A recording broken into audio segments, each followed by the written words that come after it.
BRS పార్టీని చూస్తే కాంగ్రెస్ మంత్రుల ప్యాంట్లు తడుస్తున్నాయా? సవాళ్లు విసురుతూనే ఆ తర్వాత ఎందుకు సైలెంట్ అవుతున్నారు? మంత్రులను రేవంత్ రెడ్డి మందలించినా గంగిరెద్దుల్లా ఎందుకు మౌనంగా ఉంటున్నారు? బీఆర్ఎస్ ను ఎదుర్కోవడంలో మంత్రుల కోసం ధైర్యం లేదా? ప్రతి మీటింగ్లో మంత్రులపై రేవంత్ రెడ్డి ఎందుకు మండిపడుతున్నారు? మంత్రుల పనితీరు చూసి ఆయన ఎందుకు అసహనానికి లోనవుతున్నారు? అసలు మంత్రులకు రేవంత్ రెడ్డికి మధ్య జరుగుతున్న వారేంటి?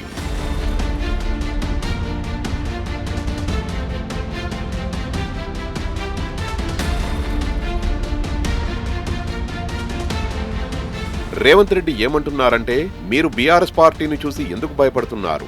నేను చేయాల్సింది చేశాను కదా. కేసీఆర్, కేటీఆర్, హరీష్ రావును ఎదుర్కోవడంలో మీరెందుకు వెనుకడుగు వేస్తున్నారని మంత్రులపై తీవ్ర అసహనం వ్యక్తం చేస్తున్నారు. బీఆర్ఎస్ వేసే ప్రశ్నలకు కాంగ్రెస్ మంత్రులు, నేతలు ఎందుకు సమర్థవంతంగా కౌంటర్లు ఇవ్వలేకపోతున్నారని 4 కోట్ల ప్రజల ముందే ఏడ్చినంత పనిచేశారు రేవంత్. ఇన్ని పథకాలు ఈరోజు మీరు ఇంతమంది ఉన్నారు, మీరు ఎవ్వరు మాట్లాడతలేరు. మీరు ఎందుకు ధైర్యంగా మాట్లాడతలేరు? ఎందుకు ఘాటుగా తిప్పికొడతలేము? మనం లెక్కలు లేకపోతే లెక్కలు తీసినాం కదా.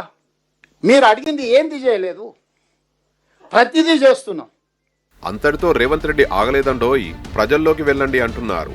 టీవీ ఛానల్స్ లో ధైర్యంగా చర్చల్లో పాల్గొనండి అని చెప్తున్నారు. అంటే ఇక్కడే కాంగ్రెస్ ప్రభుత్వం ప్రజల్ని మోసం చేసిందని చెప్పగానే చెప్పేశారు రేవంత్ రెడ్డి. బీఆర్ఎస్ పార్టీ ముందు అధికార పార్టీ లీడర్లు చర్చల్లో ఓడిపోతున్నారనే కదా రేవంత్ చెప్తుంది.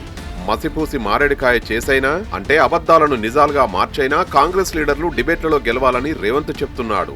కానీ గ్రౌండ్లో అసలు రియాలిటీ మన గుంపు మేస్త్రికి తెరవడం లేదనే మీమ్స్ ఇప్పుడు తెగ వైరల్ అవుతున్నాయి. ఆ మీమ్స్ అలాంటివి ఇలాంటివి కాదు. కాంగ్రెస్ లీడర్లు కనిపిస్తే చాలు చీపురు తిరిగేసి కొట్టేందుకు మహిళా రైతులు రెడీగా ఉన్నారు. ఎందుకంటే వారికి యూరియా కోసం అరిగోసలు పెడుతుండు, రైతు బంధు ఎగ్గొడుతుండు కాబట్టి. ఇక్కడ అసలు ట్విస్ట్ ఏంటంటే, సొంత కాంగ్రెస్ నేతలే అధినేతల్ని తిట్టిపోస్తున్నారు.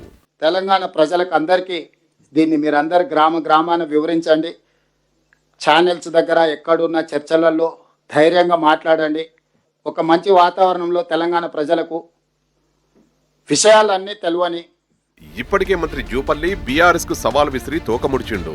ఎనీ సెంటర్ ఎనీ టైం ఆధారాలతో రెడీ అని అధికార పార్టీకి కేటీఆర్, హరీష్ రావు ప్రతి సవాల్ విసురుతుండడంతో మిగతా మంత్రులు వివాదాలకు దూరంగా ఉండడమే మంచిదని భావిస్తున్నట్టు సమాచారం.